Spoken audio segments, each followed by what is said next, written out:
Falava ontem com a minha esposa que de fato essa série deixará saudade, porque estamos a cada domingo cantando algumas canções que refletem e nos ajudam e iluminam o nosso caminho em meio à nossa caminhada cristã. E tem sido transformador para as nossas vidas cantar essas músicas, aprender em família, caminhar, fazer a nossa peregrinação, sendo iluminados pela presença do Espírito Santo, refletindo o conhecimento da palavra do nosso Deus. Amém? Eu tenho certeza que hoje não será diferente, porque Deus está em nosso meio. Eu convido os irmãos a abrirem as suas Bíblias, a pegar aí o seu esboço, a fazer comigo as suas anotações, no Salmo 133. Então, se nós temos uma playlist de músicas para a nossa viagem ou para a nossa caminhada, essa música é a penúltima da nossa playlist. A penúltima canção é a canção 133. Diferente da última canção, que nós ouvimos, o Salmo 132, que é bem complexo no seu entendimento e que tem uma teologia ou uma análise muito aprofundada, o Salmo 133, além de ser um salmo muito conhecido entre os irmãos, além de ser um salmo muito aplicado dentro da igreja e também fora dela, tem uma linguagem um pouco mais simples e mais fácil para a nossa compreensão enquanto igreja, para o nosso entendimento. Então, o 132, eu diria que é aquela música que você está ouvindo e você fala, o que ele quis dizer com isso mesmo? Aí você volta a música para decorar a letra.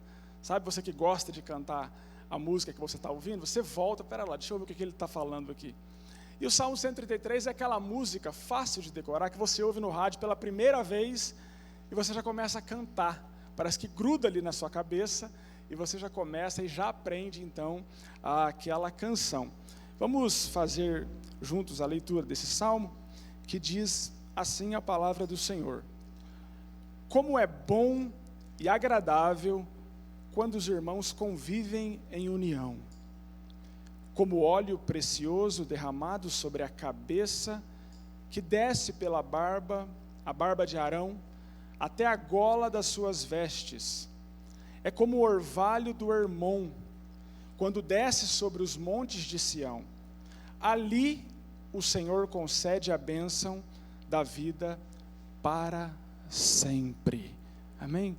Feche teus olhos por mais um momento. Senhor amado, revela-nos a tua vontade, revela-nos o teu querer, traz luz ao nosso entendimento, leva cativo todos os nossos pensamentos, tira todo o medo, preocupação que sonda os nossos corações e nos coloque de uma maneira aconchegante a essa mesa posta esta manhã, onde iremos compartilhar a tua santa e preciosa palavra. Amém. Meus irmãos, nós estamos aqui falando da unidade dos irmãos. Unidade entre os irmãos. E de fato, só com essa leitura que nós fizemos aqui, nós já podemos fazer algumas aplicações na nossa vida, perguntando, e aí? Como é que está a unidade lá na sua família? Como é que anda a unidade com o seu cônjuge? Como é que anda a unidade na relação sua com os seus filhos? Na sua relação de filho com os seus pais? Mas também poderíamos perguntar como é que anda a nossa unidade lá onde nós exercemos a nossa profissão, lá no nosso trabalho, ou talvez ali na nossa escola, na nossa faculdade. Como é que anda a nossa unidade dentro do ministério que nós exercemos, dentro da nossa igreja, como uma comunidade que professa e diz ser e é de fato, a família é o povo de Deus. Como é que anda então essa unidade nossa como irmãos, como família? Este salmo, ele tem 3 possíveis destinatários. Em uma primeira leitura, nós temos possíveis interpretações.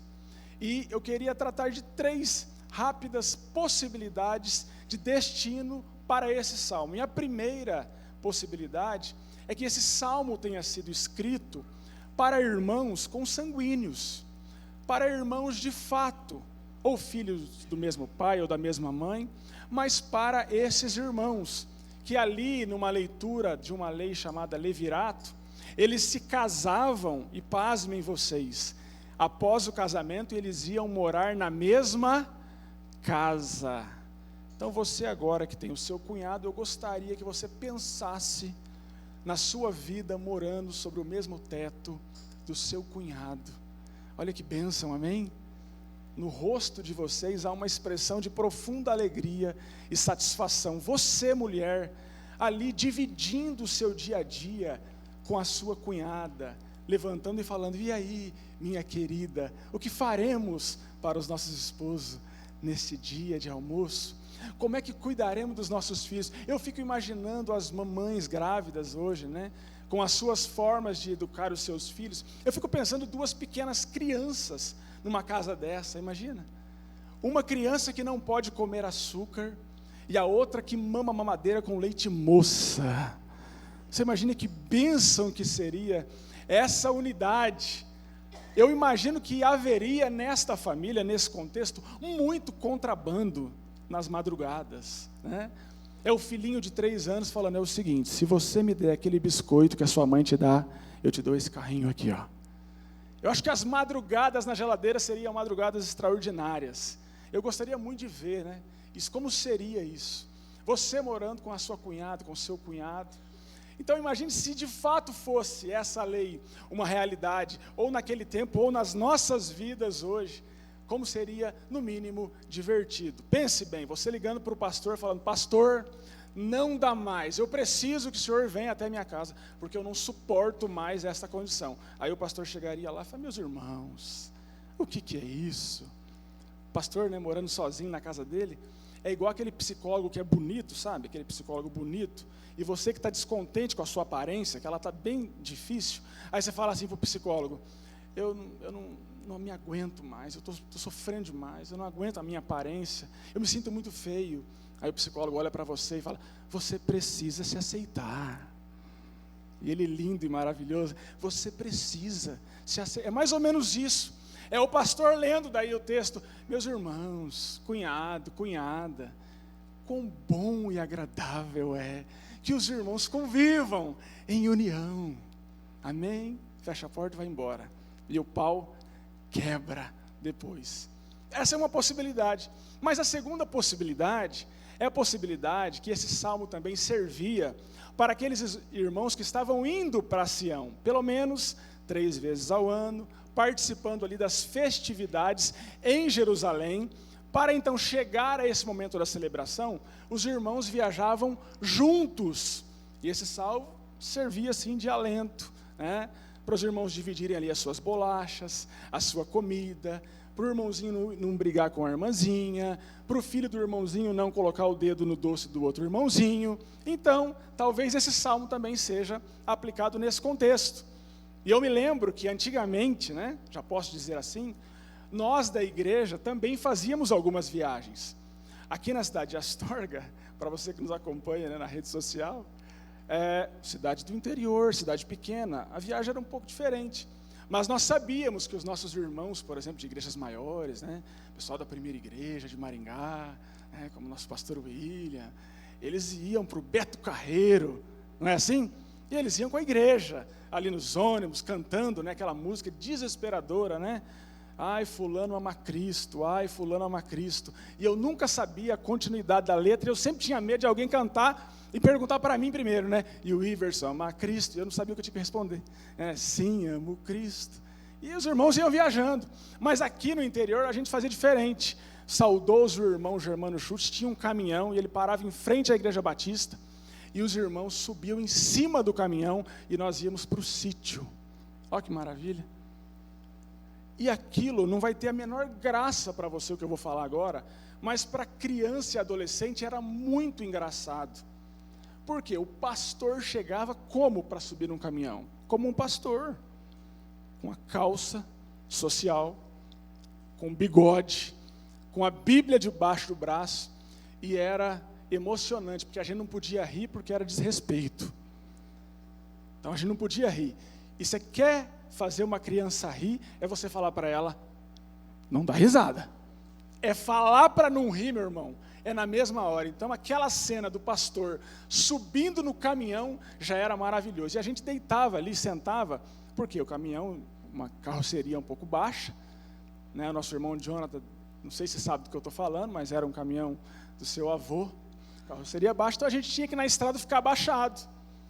Mas quando chegava no carreador, o que acontecia? Todo mundo se levantava, porque o caminhão já ia um pouco mais devagar. E tinha outro fato também, que não é nada engraçado, mas na época a gente dava muita risada, que é o fato de um dos nossos irmãos, na verdade meu tio, toda vez que chegava no carreador, ele se levantava e ia ali naquela estrutura de madeira, e ele começava a pregar para os bois que estavam no pasto. E não tinha graça nenhuma, mas para a gente, ouvir ele se levantar e falar assim, paz do Senhor, meus amados irmãos, a gente ria muito. Mas há quem diga que tem pregador que pregou até para melancia, né, pastor? Para fazer os seus exercícios. Mas de fato é essa possibilidade de um salmo escrito para o povo, enquanto o povo estava ali viajando.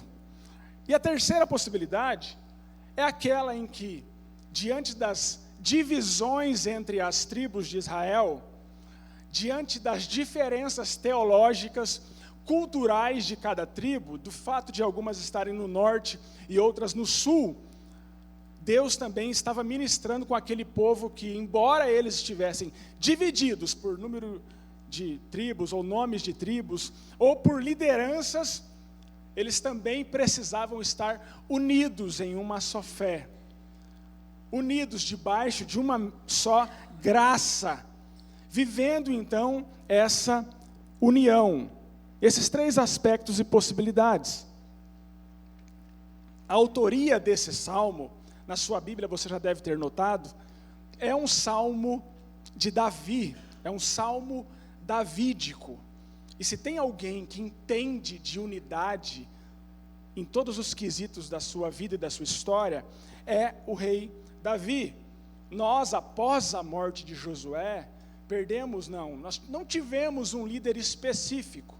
E entramos naquele plano que você conhece, lá do livro de Juízes, que é o teocentrismo, onde Deus era o administrador político de uma nação. Não havia um líder, um governo, mas o governo era o próprio Deus. Então o povo se desviava dos caminhos do Senhor, o povo então sofria por se desviar do caminho do Senhor, o povo clamava a Deus e Deus levantava um juiz, que é conhecido como aquele que liberta o seu povo. E esse juiz, por um período de tempo, organizava então, direcionava o povo novamente, segundo a vontade e a palavra de Deus. Você conhece vários desses juízes, Otoniel, Débora, e o último deles, conhecido como Samuel, que também foi profeta. É esse profeta Samuel que se levanta, muito contrariado na verdade, quando o povo está pedindo então um rei, porque toda a nação em volta de Israel tinha um rei, e o povo também queria um rei, não queria mais essa administração, então Samuel vai ali, obedecendo a autorização então do seu Deus, e unge Saul como rei. Saul reina por 40 anos, tem os seus problemas no final do seu reinado, e você sabe muito bem que o mesmo Samuel vai à casa de Jessé, encontra ali os seus filhos, chama Davi, o unge rei, e Davi é esse segundo rei. Mas Davi é um rei de muita ascensão, de muita fama, de muita glória. Também no quesito político, no quesito religioso, Davi realmente é um rei diferente nesse período de 120 anos. Depois nós tivemos o reinado de Salomão, que é mais 40 anos. Esse período, esse trecho é um período conhecido como Reino Unido. Então Davi tem muita propriedade para falar sobre unidade, sobre estar junto. Davi tem muita sabedoria para identificar o que é uma nação unida e uma nação desunida. Mas Davi também conhece o quesito unidade quando o assunto é a família. Porque esse cuidador de ovelhas até então ia também ao campo de batalha levar alimento para os seus irmãos. E lá, um certo dia, ele avista que tinha um Golias, um gigante, desafiando o Deus de Israel. E Davi se levanta e fala: quem que é esse incircunciso para desafiar o Deus de Israel? Eu imagino, meus irmãos, que nessa hora os irmãos de Davi fortes, que estavam no campo de batalha, eles falaram aquilo que a gente ouve quando participava aqui do mutirão aqui da igreja, sabe? A gente é meio desajeitado para essas coisas. Então ela pegava um saco de cimento e vai machucar aí, irmão, vai machucar aí. Eu acho que a hora que Davi se levanta diante do Golias e fala: quem que é esse incircunciso? Eu acho que foi isso mais ou menos que os irmãos fizeram. Ei, Davi, fica no seu quietinho, cuida do alimento, volta para sua casa. Isso aqui é assunto de homem, deixa com a gente, tá? Mais ou menos isso. Mas era essa união familiar em que ele cuidava das ovelhas, ele levava os alimentos, mas todos eles estavam ali unidos. Mas esse homem de Deus também sabe muito bem o que significa uma casa dividida.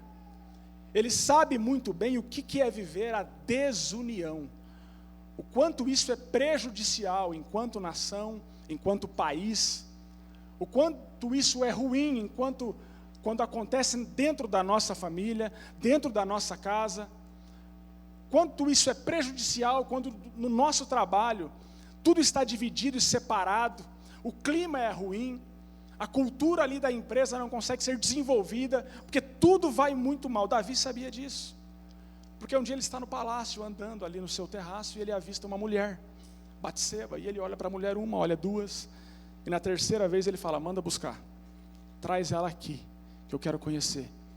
E ali acontece essa desgraça na vida e no ministério desse homem. Por quê? Porque ele resolve então pecar contra o seu Deus, contra a casa dessa mulher, contra a sua própria casa, e ele começa então a perceber o que está acontecendo. Batseba está ali com ele, depois o seu marido volta, Urias, volta e quer defender Davi, fica ali na frente do palácio para protegê-lo, e Davi arma uma emboscada para sair daquela situação, daquele problema, manda Urias ali, alinhado com outros homens, até que Urias morre. E lá na frente o profeta Natã vem e chega para ele e fala assim: Davi, é o seguinte, viveu a harmonia, né? Viveu a união, agora aprenda uma coisa, Davi, o seu futuro não será mais um futuro de harmonia. A sua casa será sim uma casa dividida. E aqui eu abro um parênteses com você, que serve para a minha vida e que serve para a sua vida, que tem que nos ensinar quando o assunto é pecado, quando o assunto é desviar a nossa vida daquilo que Deus nos colocou para fazer ou para ser, que é o seguinte: quando você toma consciência do pecado, quando essa ficha cai na sua vida, como caiu na vida de Davi, você precisa arcar com as consequências. Quando você toma consciência do pecado, você precisa arcar com as consequências. Quais consequências? Um dos filhos de Davi, Amnon, estupra a sua irmã Tamar. O irmão de Tamar, Absalão, depois de 2 anos, prepara um banquete, dá vinho para todo mundo, embebeda e mata o seu irmão. É isso que está acontecendo na casa de Davi: estupro, assassinato, casa dividida, casa separada. Davi sabe muito bem o que é isso, sabe o que é viver um reino dividido. Davi tinha feito escola e tinha propriedade, muita propriedade, para falar que é bom, é muito bom quando a casa está unida.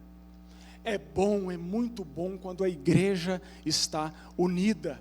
É bom, é muito bom e agradável quando a nação está unida, porque Davi experimentou os dois lados, de uma vida abençoada mediante a união, e de uma vida muito difícil diante da desunião. E eu convido você ao primeiro ponto, junto comigo, no seu esboço, a anotar. A unidade é, escreva assim, boa e agradável.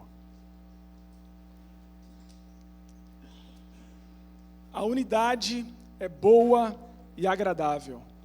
Versículo 1, como é bom, como é suave, como é harmonioso, como é leve, como faz bem, como é agradável, como é gostoso, como é abençoado quando os irmãos estão convivendo em união. A palavra de Deus está nos dizendo como é bom participar de uma igreja unida. Como é bom quando a sua família, lá no seu casamento, lá no relacionamento com os teus filhos, mesmo não morando com a sua cunhada e desejando muito que essa lei fosse uma lei atual, para que você pudesse desfrutar a vida com ela.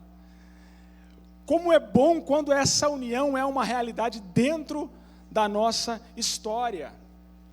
E os nossos dias é propício demais dizer que até aquilo que é bom deve ser definido e explicado. Sabia, meus irmãos? Porque nem tudo aquilo que você considera bom, o mundo está dizendo que é bom. Pasmem, essa é a loucura da nossa era e da nossa época. Ter que explicar aquilo que é bom e aquilo que é ruim. Aquilo que faz bem e aquilo que não faz bem. Aquilo que faz prosperar e aquilo que divide e não prospera. Esse é o tempo que nós estamos vivendo. E cada um tem a sua opinião. Se eu perguntar no quesito político e falar, meus irmãos, o que é bom? A direita ou a esquerda? Não precisa responder. Mas as opiniões são diferentes. Meus irmãos, o que é bom então? Das guerras que estão acontecendo, Israel ou Irã? Rússia ou Ucrânia? De que lado você está? O que é bom? A força armada de Israel ou do Hezbollah, por exemplo? O que é bom? Um Estado organizado ou um grupo terrorista? O que é bom? A polícia ou o PCC? O que é bom? Ah, Iverson, mas isso é óbvio demais. Será que tem sido óbvio para nós? Se isso for óbvio, nós precisamos voltar a falar aquilo que é óbvio. Porque o que nós temos que entender aqui? Primeiro, que o nosso Deus é bom. Amém, meu irmão? O Deus que você serve é bom. Ainda que você não entenda as circunstâncias que você está vivendo, o seu Deus é bom. Ainda que você não compreenda aquilo que te fez chegar até aqui, ou por que você perdeu aquilo que você perdeu, ou por que você chorou aquilo que você chorou, ou por que esta enfermidade chegou até você, ou atingiu a sua casa, ainda que você não compreenda todas as circunstâncias, nós podemos dizer que o nosso Deus é bom. Ele é bom. Ele é bom e a sua misericórdia dura para todo o sempre. Deus é bom. O que é bom, meus irmãos? Aquilo que Deus faz é bom. Todas as coisas criadas por Deus são boas. O que é bom, meu irmão? O que Deus diz que é bom através da sua santa palavra é bom. Aquilo que a palavra de Deus nos revela é bom. Subir em igreja, com a sua comunidade, até a celebração, até o Monte Sião, caminhar junto em família, com os irmãos, congregar, ser igreja, é bom, porque Deus disse que é bom, e a sua palavra diz que é bom, é agradável, faz muito bem. Iverson, mas não é isso que eu estou sentindo, a vida não é só sobre sentimentos. Iverson, mas não é isso que eu tenho percebido, a vida também não é sobre percepção. Talvez no momento da sua vida você tinha certeza que estava com a pessoa que você queria se casar, com a mulher da sua vida, com o homem da sua vida, e você olha para trás hoje e dá risada e fala, Senhor, obrigado por aquele livramento. Perceba que os sentimentos mudam. O sentimento, ele é modificado. A gente sente uma coisa hoje e não sente essa mesma coisa daqui 2 minutos. Eu agora, por exemplo, estou sentindo frio, daqui a pouco calor. Porque o sentimento vem e vai. O amor, por exemplo, não é um sentimento, é uma escolha. Por isso que a Bíblia diz: porque Deus amou o mundo de tal maneira que deu o seu Filho único, para que todo aquele que nele crê não pereça, mas tenha vida eterna. Deus amou e Ele se doou, Ele fez, é uma ação, é uma atitude. Você escolhe amar, amor é uma escolha. Amor é uma escolha. O amor é o que Ele faz. James Hunter, eu cito essa frase faz muito tempo, mas ela tem sido levantada contra a minha vida. Todas as vezes que a minha esposa quer me falar algo, ou que ela quer sublinhar algo que eu não fiz, ela fala: realmente o amor é aquilo que Ele faz. É isso, irmãos. Por isso que ela vem aos 2 cultos quando eu prego, para anotar tudo e lembrar de mim no decorrer da semana. Deus é bom. Aquilo que Deus cria é bom. A palavra diz: Deus criou todas as coisas. Ele veio criando. No princípio eram os céus, e Deus veio praticando ali o seu ato criacional. Quando ele chega no versículo 4, a palavra diz que Deus viu que a luz era boa e fez separação da luz e das trevas. Então Deus está nos dizendo: a luz é boa, as trevas não. A criação é boa, o Criador é bom. Deus está hoje nos ensinando a distinguir, a separar aquilo que é bom daquilo que não é. E é exatamente isso que 1 Pedro nos ensina, no capítulo 2, versículo 1. E a palavra de Deus nos diz assim: diante disso, meu irmão, portanto, livrem-se de toda maldade, de todo engano, de toda hipocrisia, de toda inveja, de todo tipo de maledicência. Como crianças recém-nascidas, desejem de coração o leite espiritual puro, para que por meio dele cresçam para a salvação, agora que provaram que o Senhor é bom. Amém, meus irmãos? Então, engano não é bom, hipocrisia não é bom, inveja não faz bem, maledicência não faz bem, falar do irmão não faz bem, fofocar é algo que Deus abomina, nada disso faz bem. Sejam como crianças recém-nascidas, procure o leite puro, porque vocês provaram que o Deus que vocês servem é bom. Amém? Deus é bom. Aqui na Igreja Presbiteriana Renovada nós temos em um dos nossos slogans, o slogan que diz: ninguém é feliz sozinho. Olhe para a pessoa que está do seu lado, eu sei que você gosta de fazer isso. É um culto sobre unidade. Abraça ele aí. Se ele estiver dormindo, acorda ele aí. Fala assim para ele: ninguém é feliz sozinho.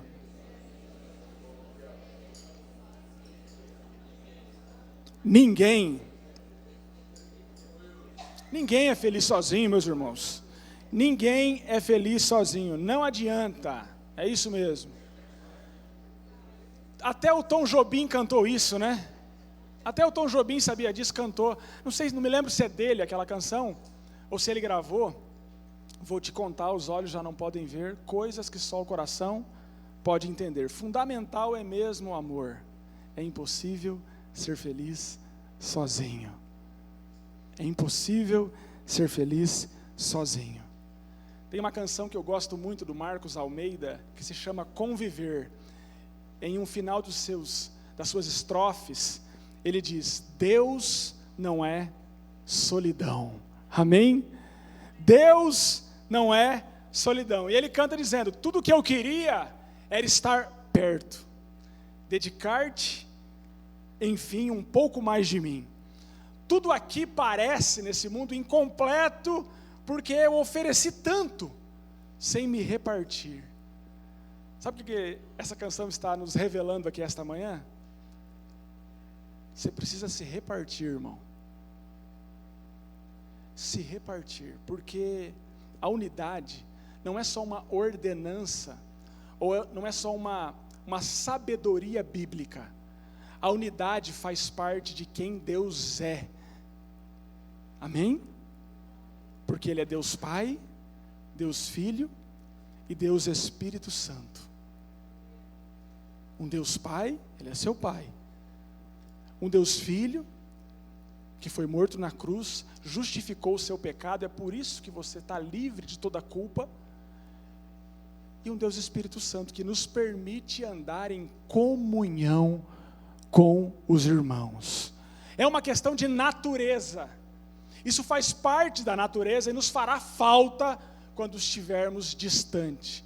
Por isso que a música diz: tudo que eu queria era estar perto, dedicar-te em mim, um pouco mais de mim. Tudo aqui parece incompleto. Ofereci tanto sem me repartir. É uma manhã que você pode se repartir com a sua família. Você pode se repartir com o seu cônjuge. Você pode se repartir com a sua cunhada. Você pode se repartir com a sua família cristã, com a sua família de fé. Não é para você sair daqui com uma maquininha de cobrança, não é? Sabe aquela maquininha do débito, do crédito, que você ouve todo dia, no débito ou no crédito?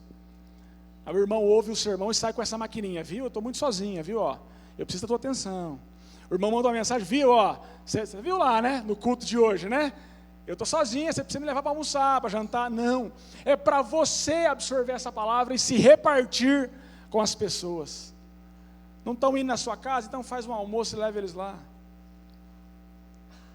Se reparta com o outro, porque onde estiverem reunidos 2 ou 3, em meu nome, ali eu estarei no meio deles. É bom. A Bíblia nos ensina aquilo que é bom e também nos ensina aquilo que não é bom. Gênesis 2,18. Não é bom que o homem esteja só. Vou fazer para ele uma companheira. Por quê? Porque não é bom ficar sozinho. Ah, mas eu não sou casado, não tem problema.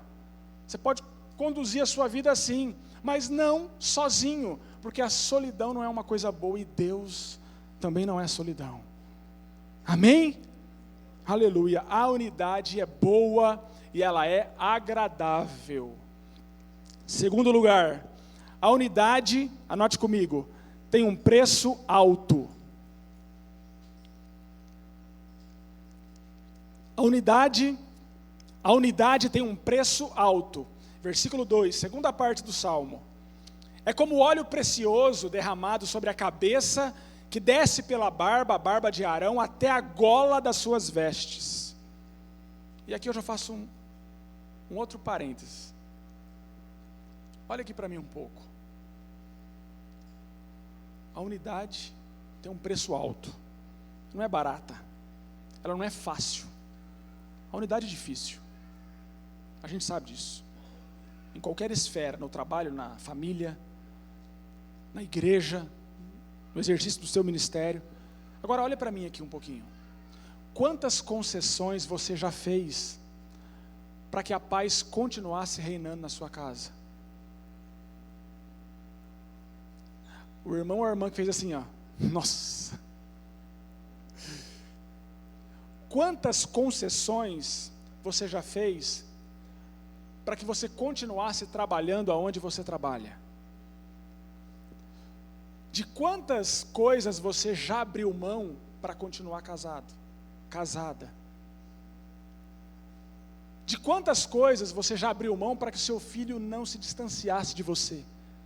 Apesar de você não concordar com aquilo que ele está fazendo, você continuasse ali, andando ao seu lado, caminhando ao seu lado. Quantas coisas você já abriu mão por isso? Para ter essa comunhão com o seu filho. Quantas vezes você que está aqui já teve que perdoar o seu irmão? Perdoar o seu marido? Quantas foram as vezes que você já olhou para ele ou para ela e disse assim: é a última vez? E graças a Deus você disse isso. Você disse isso 2, 3, e você segue dizendo isso. É a última vez. Quantas vezes? A unidade custa caro. A união custa caro. Tem um preço alto a relação sua com seus pais, com seus avós, com a sua sogra, com o seu sogro, com a sua igreja. Tem um preço alto o seu relacionamento aí fora dessas 4 paredes. É verdade, tem um custo muito alto. Tanto é alto que a expressão aqui do óleo é colocado sobre a cabeça de quem? Não de um sacerdote comum, mas da figura ilustre da terra prometida, de Arão, o alto sumo sacerdote, essa figura religiosa tão importante. E é dito no Salmo, olha, esse óleo foi derramado sobre a cabeça de Arão, e vai descendo sobre a cabeça de Arão, e ela passa ali pela barba, e é uma barba, é que eu tive que tirar a barba ontem, porque eu acabei pregando um culto jovem, e aí para parecer mais jovem, eu tirei a minha barba robusta e grande que eu tenho, mas os irmãos que me conhecem sabem, uma barba que a gente tem, uma barba. Então o hebreu, para ele, quem riu não entendi, o hebreu, a barba para ele é um sinal de autoridade. Então esse óleo vem sobre a cabeça, passa ali pela barba, derrama ali na gola, nas suas vestes, e vai até a parte mais inferior das suas vestimentas, do seu corpo como um todo. Há quem diga que essa gola que está citada aí no versículo, não é gola, mas é orla, que é a parte inferior da sua roupa.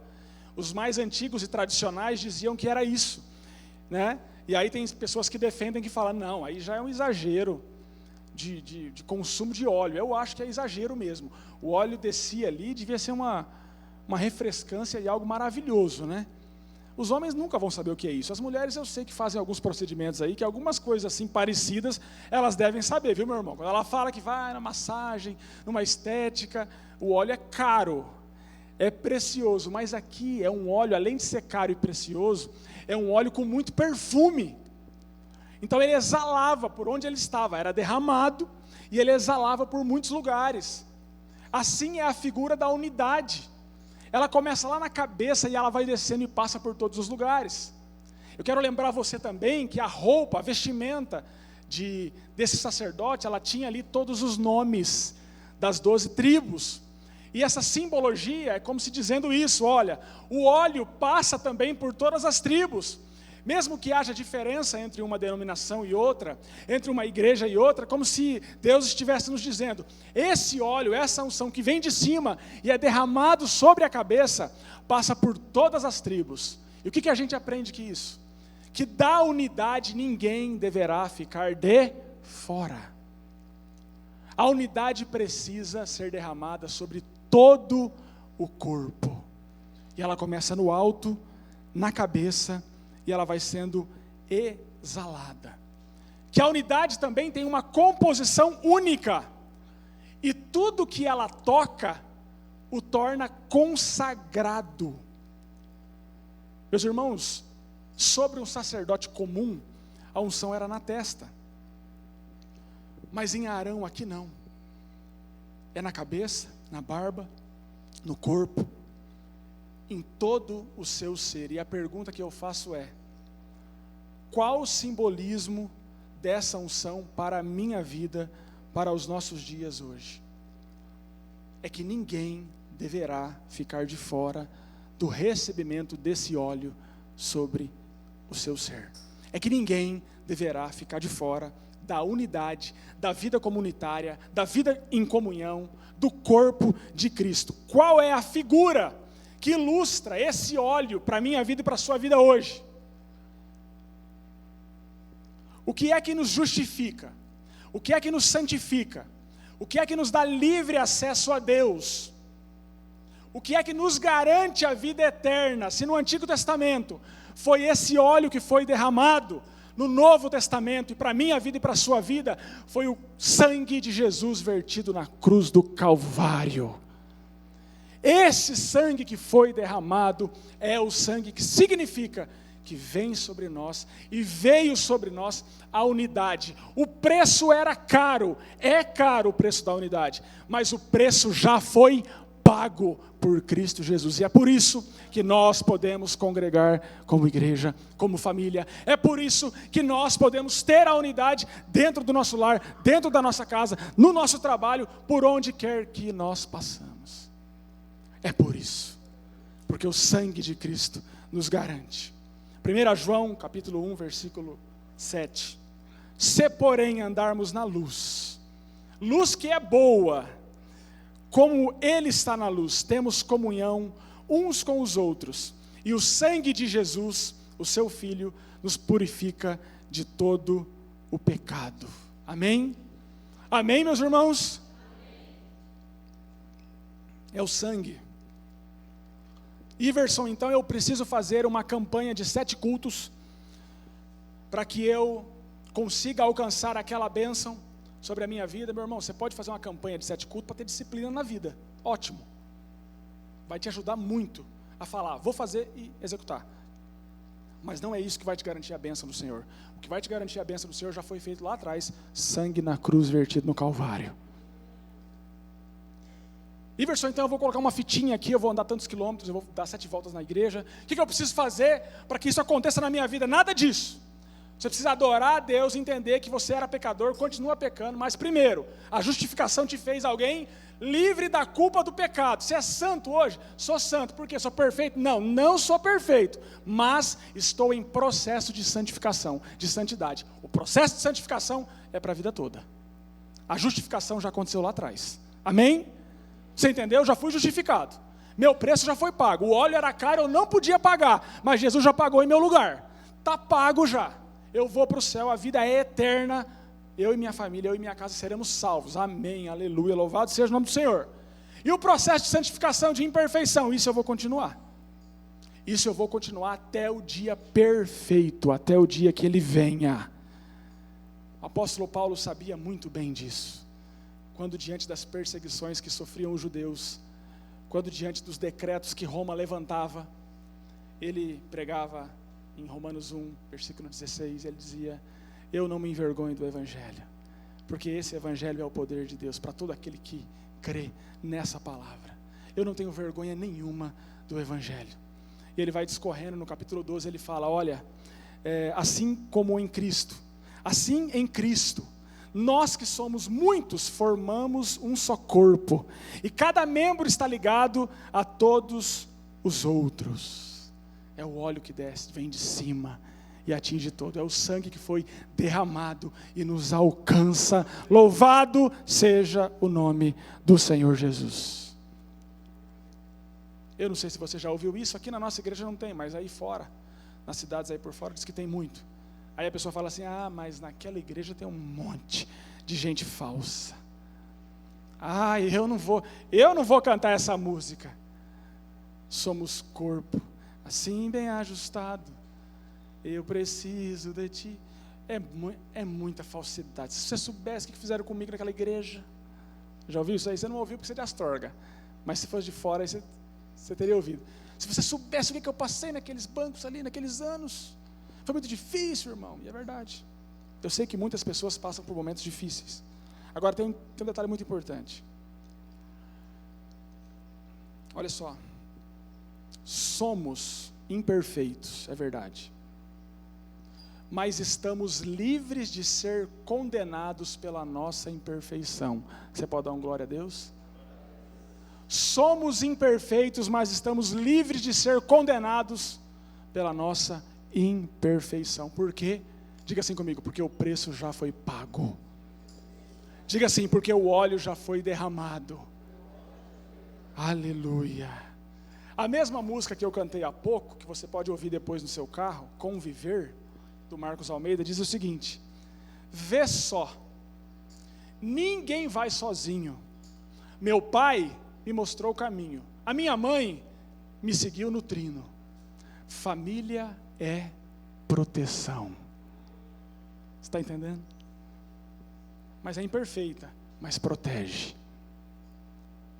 Mas é difícil, mas protege.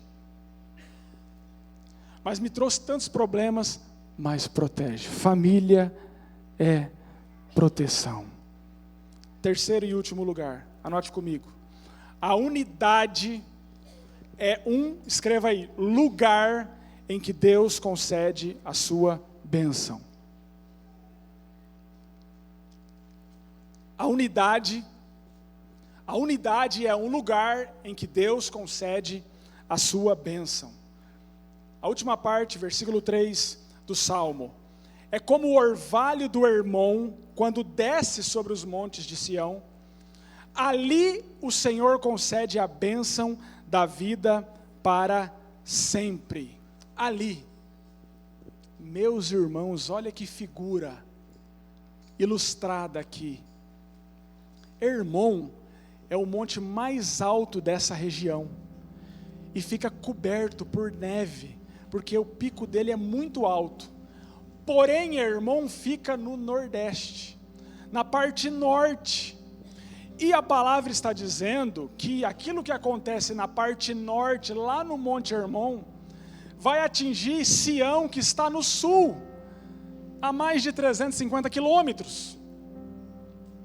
A palavra está dizendo que aquele orvalho, aquele frescor que desce sobre Hermon, talvez ali pelo vento e pelo ar, vai sendo levado e vai alcançar aquela região desértica, seca, árida, que são os montes Sião. Olha que interessante. Uma bênção tão distante. Uma bênção que você olha e fala, meu Deus, mas como está distante da minha realidade isso? Como está distante da minha família essa possibilidade? Olha, eu vejo o que aconteceu com o vizinho que mora lá perto do Hermon. Aconteceu com a minha amiga que eu encontrei lá no Facebook, que mora ali perto do Hermon, e lá a terra é tão fértil, porque a água cai e fica lá em cima, de manhã parece que choveu a noite toda, e aí tudo que você planta vai bem. Olha que interessante. Assim como o Rio Jordão, né, que começa, é uma descida também, né? Então o rio vem descendo e vem abençoando toda aquela terra, toda aquela região. A vida está tão distante. Na vida da família tal aconteceu, com o meu vizinho está acontecendo, sempre com o meu cunhado está acontecendo, o carro dele é sempre melhor que o meu, não é assim? O pessoal fala. Mas essa bênção parece que não vem para mim, não vem para cá, mas eu já sei. O salmista errou, tá vendo? Ele fala do Hermon como se fosse Sião, mas em Sião a terra é seca. E aí nós vemos muitas famílias se separando para buscar uma bênção lá longe. Não estou criticando, estou fazendo uma constatação. A gente vê igrejas se separando porque têm entendimentos completamente diferentes e acham que serão abençoados de outra forma. A gente vê pessoas saindo de uma igreja, indo para outras, porque aquela igreja já não serve mais. Porque eu não fui para me repartir, eu fui para ser abençoado. A gente vê isso acontecendo e fica se perguntando, cadê a água? Está seco. Cadê a fertilidade? Cadê a prosperidade proveniente da água, da abundância, da vida, das promessas? Cadê? Lá atrás o profeta Oséias já estava dizendo, meus irmãos, serei como orvalho para Israel, ele florescerá como lírio, como o cedro do Líbano, aprofundará as suas raízes. É sim como o orvalho, o salmista não errou, é o Monte Hermon que está longe, mas aquela bênção, aquele orvalho, aquela água derramada lá no Hermon, vai vir através da descida dos ventos, e vai ser levado até Sião, até Jerusalém, até o local que você está reunido com os seus. A bênção de Deus irá nos alcançar. A unidade traz essa bênção de Deus. O salmista diz, ali o Senhor concede a bênção. O salmista diz, ali o Senhor concede a bênção. E esta manhã nós dizemos, que o ali seja aqui, como já disse um pregador, que o ali, local da bênção, seja aqui. Que aquele frescor e orvalho e umidade que atinge o irmão sempre seja uma realidade nas nossas vidas. E veja se não é essa oração que Jesus Cristo faz para os seus discípulos e por aqueles que são convertidos e também por aqueles que irão se converter, lá em João capítulo 17, versículo 20, porque a palavra diz assim, Jesus dizendo, oro não apenas por eles, mas também por todos os que crerão em mim por causa deles e do testemunho deles a meu respeito. O alvo para todos eles é tornar-se um só coração e uma só mente. assim como tu, ó Pai, és em mim e eu em ti, para que possam ser um só coração e uma única mente conosco. Então o mundo poderá crer que tu, de fato, me enviaste. A mesma glória que me deste, eu dei a eles, para que eles estejam unidos como nós estamos, eu neles e eles em mim. Assim eles amadurecerão nessa unidade e darão evidência ao mundo mau de que tu me enviaste e os amaste do mesmo modo que amaste a mim. Aleluia. Que o ali seja aqui. Que o lugar da bênção do Senhor seja a sua casa, seja a sua família, seja o seu casamento, seja o seu trabalho, seja a sua empresa. Alcance os seus clientes, alcance a sua segunda-feira, alcance o seu final de outubro, o seu início de novembro, o seu final de ano. Que essa bênção alcance a unidade da família no final do ano, na celebração que vocês terão. A unidade é isso, é um lugar em que Deus concede a sua bênção. A unidade é isso, é um lugar, é um preço muito alto, um óleo muito caro, mas que é simbolizado pelo sangue de Cristo, que já foi derramado, que já está pago e que você tem acesso. A unidade é isso, ela é boa e ela é agradável. E qual é a nossa oração de encerramento? Para você que tem ou está com a sua família dividida, para você que está passando por uma crise no seu relacionamento conjugal, para você que está com um conflito dentro dos seus relacionamentos diário, para você que está muito nervoso, está muito explosivo, para você também que está com vontade de desistir, porque você foi muito decepcionado, você foi muito ferido, talvez ferido pela família, talvez ferido pela amizade com alguém, mas talvez ferido pela igreja, talvez ferido por uma liderança. A oração é para que você alcance essa unidade. Você talvez que não está conseguindo mais dar uma nova chance e dizer essa é a última vez, porque não faz sentido mais para você. Você que já está com uma certa birra, e esse distanciamento já fez de você alguém desigrejado, e você quando entra na igreja, você olha para as pessoas e acha ou sente que todos estão te culpando por algo que eles nem sabem o que são, mas você se sente mal, você sente que aquele ambiente não é mais o seu ambiente. A oração desta manhã é para que o ali, onde o Senhor concede a bênção, seja aqui e agora. Por isso eu te convido a ficar em pé e a orar comigo.